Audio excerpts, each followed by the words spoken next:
Welcome, this is Syed school of life. ایک دفعہ کا ذکر ہے کہ ایک بحری جہاز سمندری طوفان کی وجہ سے ڈوب گیا۔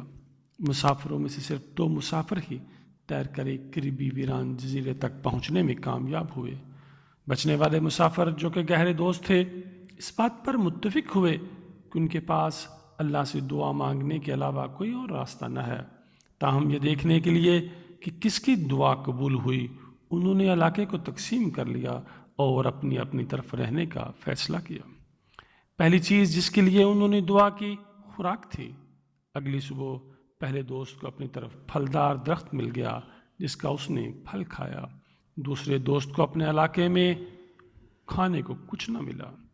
پہلے آدمی نے تنہائی محسوس کرتے ہوئے اللہ تعالیٰ سے شریک حیات کے لیے دعا کر دی۔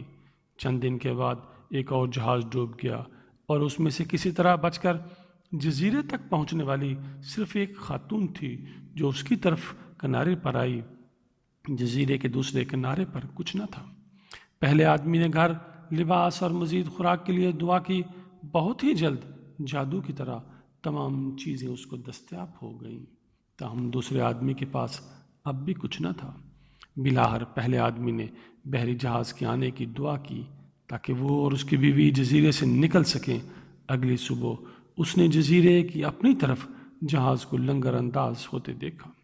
پہلے آدمی نے بیوی کے ساتھ جہاز پر سوار ہونے اور دوسرے آدمی کو وہیں چھوڑنے کا فیصلہ کیا کیونکہ اس نے دوسرے آدمی کو اللہ کے نزدیک غیر مقبول تصور کیا کہ اس کی کوئی دعا قبول نہ ہوئی۔ لیکن جب وہ اپنی بیوی کے ساتھ جہاز میں سوار ہو کر جانے ہی لگا تھا تو غیب سے آواز آئی، تم اپنے دوست کو جزیرے پر چھوڑ کر کیوں جا رہے ہو؟